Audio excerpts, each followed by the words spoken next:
Liberando su potencial.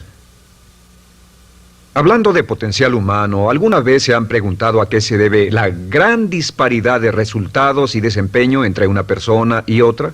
Una persona que percibe $250,000 anuales no es 10 veces más astuta ni mejor que una persona que percibe $25,000 anuales. ¿Por qué la diferencia de 10 veces sus ingresos? Y si tomamos a una persona que percibe $2,5 millones al año, ¿será esa persona 100 veces mejor, más astuta que la persona que gana $250,000? Imposible.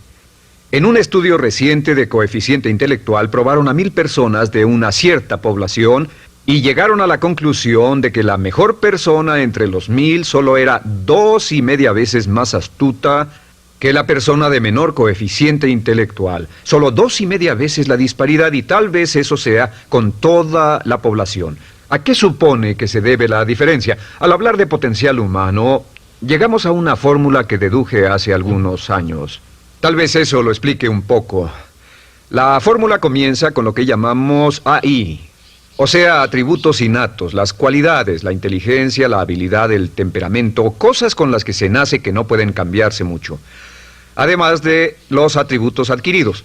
Estos atributos son muy importantes, son su educación, su capacitación, sus capacidades, su experiencia, conocimiento, sabiduría, etc., multiplicado por A, que es su actitud, es igual al potencial humano individual, o al desempeño humano individual o resultados individuales humanos. Ahora, de estos tres, los atributos innatos se traen desde el nacimiento. Los adquiridos pueden cambiarse, pero se necesita cierto tiempo para ello, aunque a veces cambiamos muy rápidamente. Cierta información valiosa puede cambiar dramáticamente su eficacia, pero las actitudes pueden aumentarse o disminuirse dramáticamente en segundos. Cada vez que mejoramos nuestra actitud, multiplicamos todas nuestras capacidades. Una actitud ha sido llamada acertadamente el lenguaje más importante del ser humano, la palabra más importante del idioma en el humano. Todo lo que hacemos en la vida, según un estudio en Harvard entre estudiantes ejecutivos, será en un 85% de actitudes. Un 85% de su éxito estará determinado por su actitud. Eso significa que está determinado por cuán positivo o cuánta actitud mental positiva se tenga. Las personas con actitudes mentales positivas tienden a avanzar más rápidamente, se mueven hacia la cima en organizaciones valiosas, ganan más dinero, sacan más satisfacción de la vida. Una actitud mental positiva no significa que baile por las calles y arroje flores. Solo significa que tome una actitud constructiva en general o se aproxime hacia su trabajo, su vida, sus problemas, relaciones, etc. Según el informe Cox de las empresas americanas, según la revista Success, un 85% o más de todo lo que se logra se debe a la actitud. Y la pregunta es, ¿de dónde vienen las actitudes? Las actitudes vienen de las expectativas. Muy simple, ya hablamos de eso. Y una forma muy poderosa de mejorar su actitud instantáneamente es decir, aunque no lo crea, pienso que algo maravilloso va a ocurrirme hoy. Como dijimos antes, nuestras expectativas sobre los desenlaces determinan nuestra actitud. Si espera que las cosas salgan bien, tendrá una actitud positiva. Si espera que salgan mal, tendrá una actitud negativa. Y lo maravilloso es que podemos fabricar nuestras expectativas. Podemos esperar lo que deseamos. Podemos esperar cosas buenas, cosas malas, y no nos decepcionaremos. ¿De dónde surgen nuestras expectativas? Nuestras expectativas surgen de nuestras creencias y de nuestros valores. Son el centro de los factores motivacionales de nuestra personalidad, nuestras creencias. Y esto nos conduce a un entendimiento del potencial humano. Significa básicamente que nuestra actitud es una expresión externa de lo que está ocurriendo internamente. Y esto es consistente con las leyes mentales. Con respecto a las creencias, cada uno de nosotros tiene muchas creencias en el fondo que los psicólogos llaman los conceptos propios. El concepto propio, o su descubrimiento, es considerado por muchos como el logro único y más importante para comprender el desempeño humano en el siglo XX. Yo estoy de acuerdo. El concepto propio es, como si queremos usar una analogía militar, el centro de mando. O si queremos usar una analogía técnica, es el programa central de su computadora básica. Es un grupo de creencias, valores, actitudes, sentimientos, ideas, etcétera, almacenadas en el fondo de nosotros y son el resultado de casi todas las experiencias que hemos tenido en la vida. Y algunos investigadores dicen que el concepto propio comienza a formarse aún antes del nacimiento, pero el concepto propio, una vez colocado, Precede, predice y determina sus niveles de eficacia y desempeño en todas las áreas de nuestra vida. El concepto propio se convierte en el centro de mando o el programa maestro. El concepto propio de este grupo de creencias determina lo que dirá, lo que hará, cómo actuará, cómo se siente y reacciona, etc. ¿Qué significa esto? Significa que todas las mejoras en su vida externa, todos los cambios en su realidad comienzan con un cambio en su concepto propio. Les voy a explicar lo que significa. Esta es una gráfica muy simple. Hablamos de potencial humano y decimos que la persona promedio usa un 10% o menos de su potencial. Según investigaciones, tal vez es mucho menos. El Instituto Stanford Brain en Santa Clara, California, estima que tal vez se aproxime a un 2%. Seremos generosos y diremos que la persona promedio usa un 10%. Significa que en los mejores casos, la mayoría, como usted o yo, no usamos un 90% de nuestro potencial. Uno de los mejores filósofos, Oliver Wendell Holmes, dice que la tragedia de la persona promedio es que llegan a la tumba con su música aún por dentro. Aún están funcionando con mucho menos de su potencial total. Y esto es el potencial humano. Sabemos que existe una relación directa entre el potencial humano y el concepto propio. Pero como nuestros conceptos propios o nuestras estimaciones de nosotros mismos generalmente son mucho menores de lo que debieran ser, nuestro nivel de desempeño y eficacia también es menor. Sabemos que nuestro concepto propio es altamente subjetivo. ¿Qué significa esto? Significa que el concepto propio, lo que pensamos que es cierto sobre nosotros mismos, no está basado en la realidad, está basado en información que hemos tomado y aceptado como cierto, hasta el grado en que creemos lo que sea de nosotros mismos y se vuelve cierto para nosotros porque actuamos de una forma consistente con ello. Algunas personas que leen sus horóscopos y creen en horóscopos predicen su futuro. Hay algunas personas que toman la crítica y las opiniones de otros a quienes ni siquiera respetan y hacen suyas esas ideas, dando un resultado muy negativo. Lo que piense, lo que acepte como cierto, se vuelve cierto para usted. También sabemos que como adultos tenemos una variedad de conceptos propios. Tenemos un concepto propio de cómo vestirnos, cuánto pesamos, lo que comemos, lo bien que podemos hablar en público, qué tipo de padres somos, qué tipo de hijos somos con nuestros padres, qué tipo de esposo o esposa somos, qué tipo de amante, de conductor. Lo interesante de manejar es que todos los hombres tienen un concepto muy positivo con respecto a esto. Las mujeres no entienden esto, pero los hombres nacen con un genio inherente para manejar. Todos los hombres son choferes excelentes. Si no lo creen, todo lo que tienen que hacer las mujeres que están viendo esto es pensar en la última vez que trataron de corregir la forma de conducir de un hombre y recordarán que no obtuvieron buenas respuestas. ¿Cómo respondemos ante alguien que desafía nuestro concepto propio, sugiriendo que no somos las personas que pensamos ser? Estamos a la defensiva, nos enfadamos, nos irritamos, es difícil que nos traten. Tenemos un concepto propio de lo creativos que somos, lo inteligentes, lo rápido que leemos, lo bueno que somos en los deportes, y si practicamos una gran variedad de ellos, tenemos un concepto propio para cada uno de ellos. Tenemos un concepto propio de lo bien que cocinamos, de lo bien que educamos a nuestros hijos, de lo bien que limpiamos nuestra casa, los autos que manejamos, etc. Y también de lo que valemos por lo que ganamos. Es muy interesante saber que nunca ganamos más del 10% de nuestro concepto propio en ingresos. Nuestro concepto propio determina nuestro nivel de ingresos. Este nivel de concepto propio se llama zona de confort. Y aunque querramos más dinero, veremos que la tendencia humana natural de todas las actitudes es luchar por lograr entrar a la zona de confort y luego quedarnos ahí.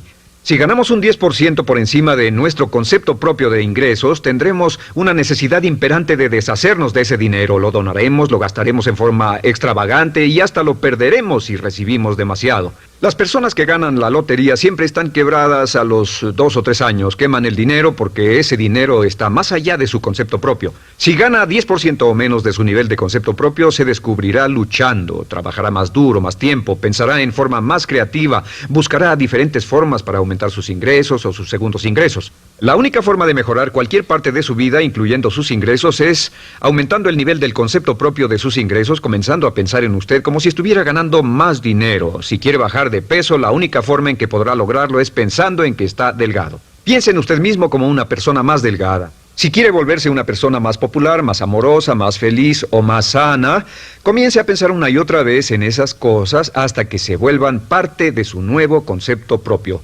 Hablaremos de eso más adelante. Es una parte esencial de la programación de su mente hacia el éxito. Su concepto propio global está determinado por el promedio de sus conceptos propios en las áreas que considere importantes. Ahora, su concepto propio está formado de 3 partes críticas. La primera parte del concepto propio es el ideal propio. El ideal propio es la persona que más desearía ser, es su idea de lo que constituye un ganador, es su visión ideal de lo mejor que puede ser usted. Nada más, una de las cosas que sabemos de las personas con éxito es que las personas con éxito tienen ideales propios muy claros, ideales claros de quién quieren ser en el futuro. Las que no tienen éxito tienen ideales muy vagos. El número 2 es la autoimagen. La autoimagen es como un retrato de cómo se ve a sí mismo y lo que piensa de sí mismo. La autoimagen es el espejo interno, es como se percibe a sí mismo ahora en su desempeño actual, en forma cotidiana. La tercera parte es su autoestima. Su autoestima es cómo se siente consigo mismo. Cómo se siente consigo mismo es la fuerza motriz, el motor, la fuerza poderosa dentro de su subconsciente. Es la fuerza de energía dentro de su concepto propio y determina casi todo lo que le pasa. La mejor definición de autoestima es cuánto se agrada a sí mismo. Cuánto se agrada a sí mismo como esposo, cuánto se agrada a sí mismo como empleado, cuánto se agrada a sí mismo como jefe, como inversionista, como orador profesional, como atleta, etcétera. Según se agrade a sí mismo, su nivel de autoestima, su sentimiento emocional global respecto a cualquier área de su vida, determina su desempeño y su eficacia en dicha área. Lo sorprendente es que se convierte en lo que piensa, su concepto propio es maleable, su autoestima puede formarse repitiendo una y otra vez, me agrada mi persona, me agrada mi persona, me agrada mi persona. Me agrada mi persona, me agrada mi persona, me agrada mi persona. Entre más se repita, me agrada mi persona, me agrada mi persona, entre más lo repita una y otra vez, más crecerá su autoestima y entre más crezca su autoestima, más crecerá su concepto propio global. Cuando crezca su concepto propio global, su desempeño será mejor en todo lo demás que emprenda. Cada vez que diga, me agrada mi persona, me agrada mi persona, me agrada mi persona, me agrada mi persona, me agrada, será como bombearse psicológicamente. Todo lo que pase que haga que su autoestima suba, hará que se comporte mejor. Todo lo que haga que su autoestima baje hará que se comporte peor, que cometa errores, que sea infeliz, etc. Un punto crítico de agradarse a sí mismo, sobre autoestima y agradarse a sí mismo, es que, número 1, nunca puede querer a nadie más de lo que se quiere a sí mismo. Que su nivel de autoestima es determinante de la calidad de relaciones que tenga con los demás. Y número 2, es que nunca puede esperar que nadie más lo quiera o respete más de lo que se respeta a sí mismo. Cuanto se agrade o se respete a sí mismo, determina sus actitudes hacia usted. Todas las escuelas de psicología actualmente están de acuerdo en el hecho de que depende de lo que usted realmente se quiera y se respete a sí mismo como un ser humano valioso e importante, tiene efecto sobre todo lo que le pase. Cuánto se agrade a sí mismo y lo que puede hacer es mejorar su autoestima diciendo me agrada mi persona, me agrada mi persona, me agrada mi persona, me agrada mi persona. Y esto nos lleva a la pregunta, ¿de dónde viene el concepto de autoestima? Y descubrimos que el concepto propio es maleable, puesto que no nace con este concepto propio, no nace con ninguna idea sobre sí mismo, no nace con autoimagen ni autoestima, nace en cierto modo como potencial propio. Es la mejor forma de plantearlo. La persona promedio llega al mundo como potencial puro. Y no tiene el concepto propio de que todo lo que es ahora, todo sentimiento que tiene, toda actitud o valor, tuvo que aprenderlo en el transcurso de su vida. También sabemos que el niño llega al mundo con una necesidad imperante de amor y contacto.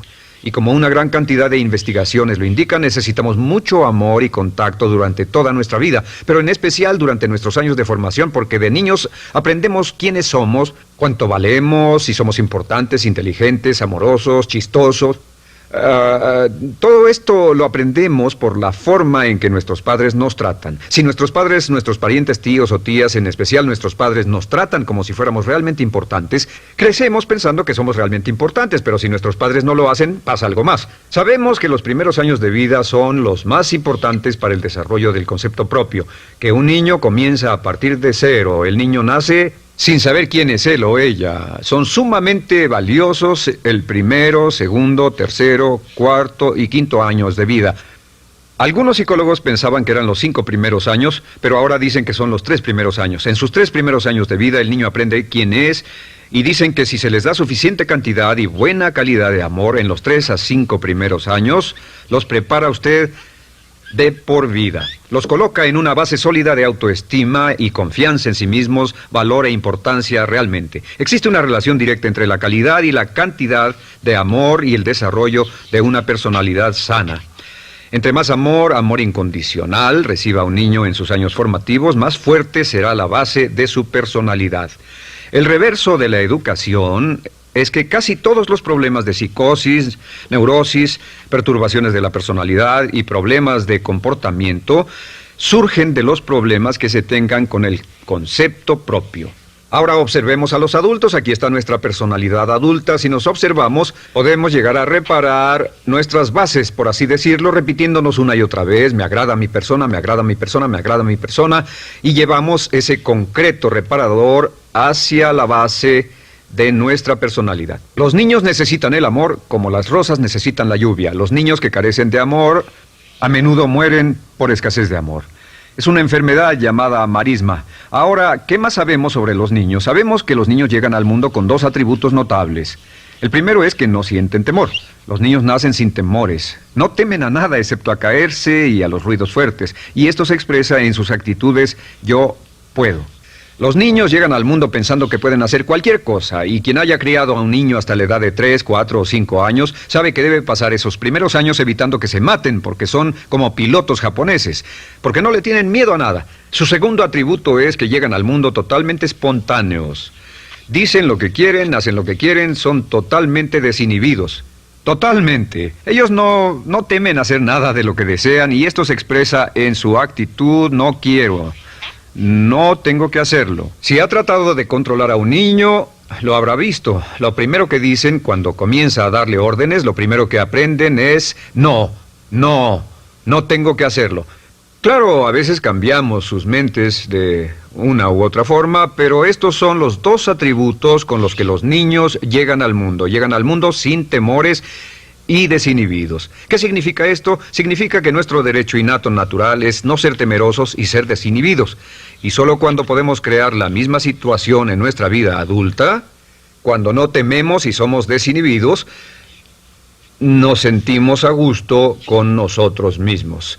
Las mejores organizaciones, las mejores compañías son las que crean un ambiente donde nos sentimos sin temores y sin reservas para ser nosotros mismos y para hacer lo mejor de nosotros. Al crecer descubrimos que los niños aprenden de dos maneras. La primera es por imitación. Imitan a uno o a ambos padres, en especial al padre dominante.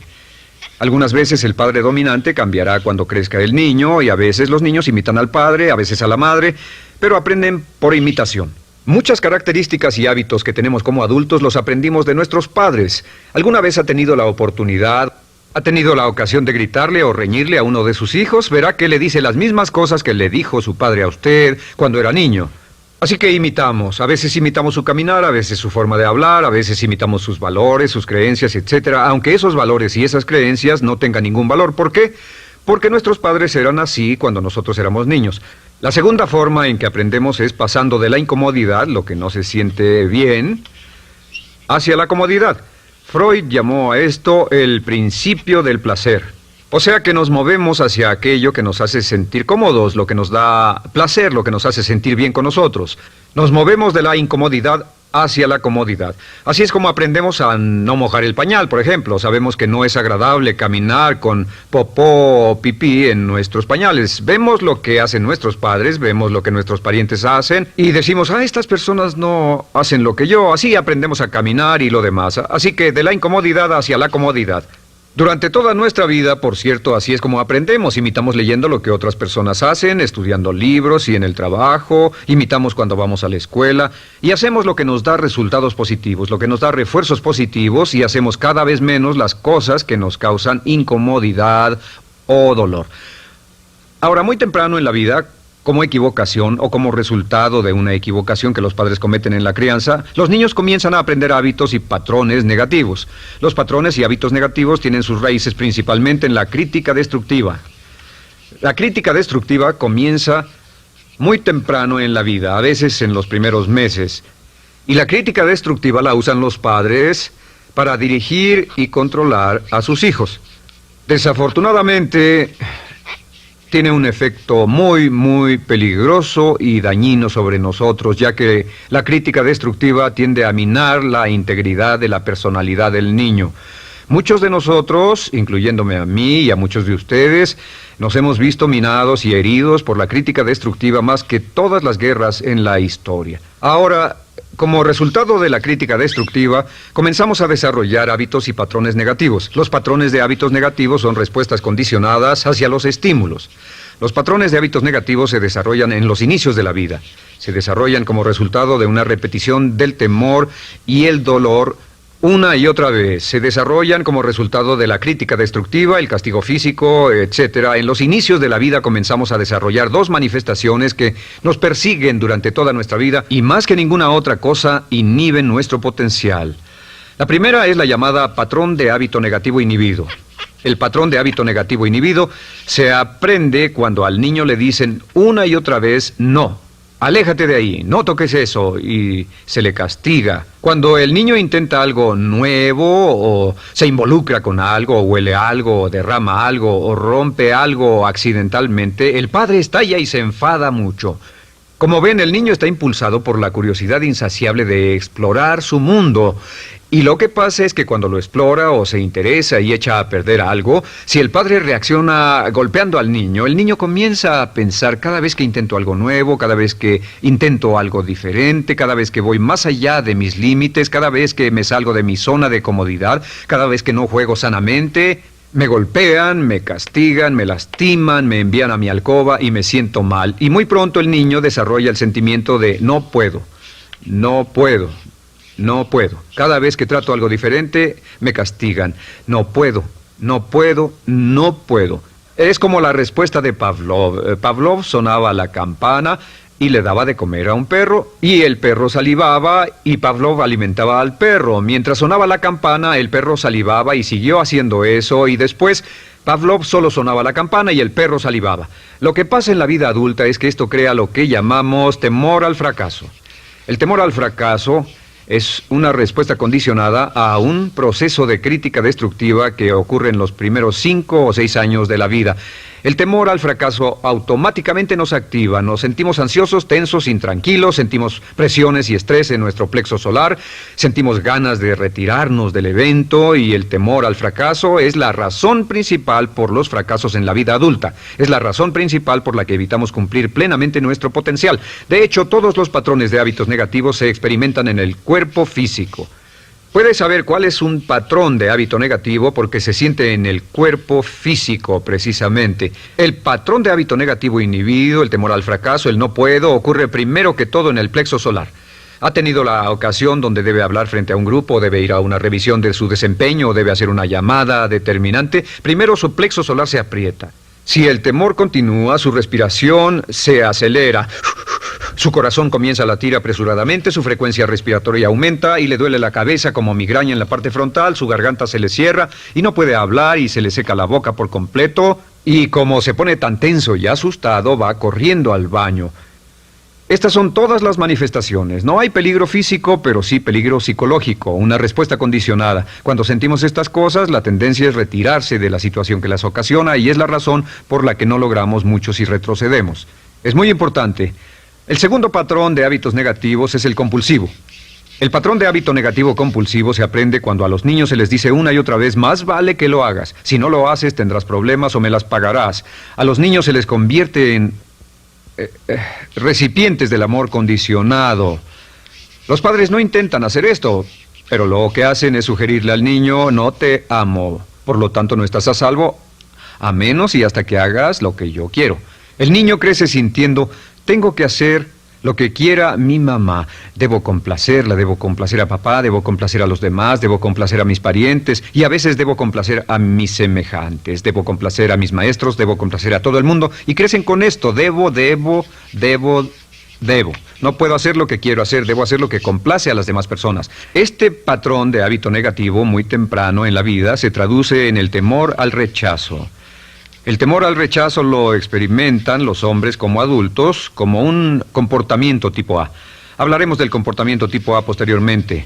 El comportamiento tipo A es una necesidad compulsiva o excesivamente compulsiva de complacer de algún modo a alguien sin normas de comportamiento, prácticamente sin pensarlo. El temor al rechazo nos impulsa, nos hace muy sensibles a las necesidades de los demás. Hacemos cosas que otras personas quieren, no hacemos lo que nosotros queremos. Siempre estamos tratando de complacer a los demás, tenemos preocupaciones o nos importan las opiniones, sentimientos y actitudes de otros hasta el punto donde ocultamos nuestras necesidades. El temor al rechazo se siente en la columna del cuerpo. Se divide el cuerpo a la mitad y se siente hacia abajo en la mitad posterior del cuerpo. El primer lugar donde comienza a sentirse el temor al rechazo es generalmente en los hombros y el cuello. Nos sentimos entumidos, duros, tensos. Cuando tenemos mucho que hacer sentiremos un estrés tremendo en la columna. Los músculos se estiran en la parte posterior.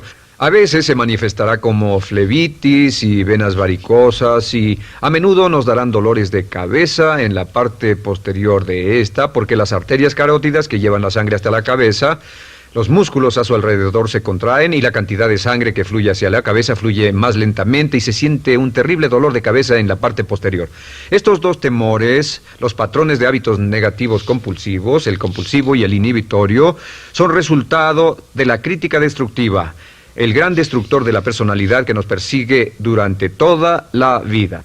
Y lo maravilloso de todo esto es que como son patrones de hábitos aprendidos, podemos olvidarlos. Podemos acabar con el temor al fracaso que nos detiene. Podemos acabar con el temor al rechazo que hace que hagamos cosas que complacen a los demás en vez de complacernos a nosotros, trabajando con nuestra propia autoestima. Porque existe una relación inversa entre la autoestima y el patrón de hábitos negativos. Porque entre más se agrade a sí mismo, menos teme al fracaso. Entre más se agrade a sí mismo, menos teme al rechazo. Entre más se agrade a sí mismo, menos temerá a cualquier cosa. Y si sigue repitiendo, me agrada mi persona, me agrada mi persona, me agrada mi persona una y otra vez, si sigue diciendo esto, con el tiempo su autoestima sube más y más y más y más y sus temores desde luego bajan. Cuando su autoestima sube, sus temores van en dirección opuesta. Ahora, ¿cómo enfrentar la crítica destructiva si debe criticar a otras personas? Pues eso es muy simple. Muchos padres nos han preguntado eso. ¿Cómo se controla a los niños? Una de las claves para controlar a los niños es dirigirlos para que hagan algo constructivo en lugar de hacer algo destructivo. Otra cosa que debe recordarse es que lo que quiere hacer es que quiere dar una crítica informativa, crítica constructiva, lo que significa que se les dice a los niños lo que pueden hacer o a los adultos lo que pueden hacer mejor. Todo el propósito de dar retroalimentación de cualquier tipo es mejorar el desempeño. Si es padre, o si es jefe, o si es una persona en una relación, si una persona está haciendo algo malo o inadecuado, todo el propósito de darles cualquier tipo de retroalimentación es para que puedan hacerlo mejor. Sin embargo, existe una relación directa entre la autoestima y la crítica destructiva. Cada vez que se critica a una persona, su autoestima baja. Y cada vez que su autoestima baja, su habilidad para desempeñarse baja. Si critica a una persona en forma destructiva demasiado tiempo, llegará a un punto donde no intentarán nada. Se convierte en lo que llamamos hipersensible. Un adulto hipersensible es aquel que no puede aceptar críticas de nadie. Un adulto hipersensible es una persona que está muy tensa, ansiosa, si siquiera sugiere que no está haciendo lo correcto. Si trata con un adulto hipersensible, la clave es sentarlo y recordar 4 cosas. Número 1, comenzar con alabanzas. Número 2, proteja la autoestima de la persona a toda costa. Número 3, discuta el desempeño y no a la persona. Hable del comportamiento más que de la persona. Y número 4 es enfocarse hacia el futuro en vez de en el pasado. Enfóquese hacia lo que va a hacerse en forma diferente en el futuro en vez de lo que pasó en el pasado. ¿Por qué? Una razón muy simple, porque una persona no puede controlar el pasado. Al no poder controlar el pasado, cualquier crítica de lo que han hecho en el pasado les da un estrés tremendo y frustración. Así que, en resumen, la clave del éxito en la vida es una actitud mental positiva. Una actitud mental positiva se basa en expectativas de éxito, de una serie de expectativas positivas. Esa serie de expectativas positivas se basa en sus creencias y en su concepto de sí mismo. El centro de su concepto propio que determina su eficacia en la vida es su autoestima, y su autoestima se mide por cuanto se valore a sí mismo. Las dos cosas que nos frenan más que nada son el temor al fracaso y el temor al rechazo. Y uno de nuestros secretos centrales de éxito es este: Conviértase en un organismo generador de autoestima perpetua. Haga continuamente cosas para usted mismo, hacia sí mismo en su vida, que hagan que se agrade a sí mismo, que se ame, que se acepte, que se respete, que hagan que se sienta fantástico con usted mismo. Si es un jefe o un padre, no olvide que la clave para el máximo desempeño en su hogar y en su trabajo es hacer que las personas se sientan maravillosamente consigo mismas. Entre mejor se sienta consigo mismo y más se agrade, más probable será que logre que las personas a su alrededor lo quieran, lo acepten, lo respeten, se respeten.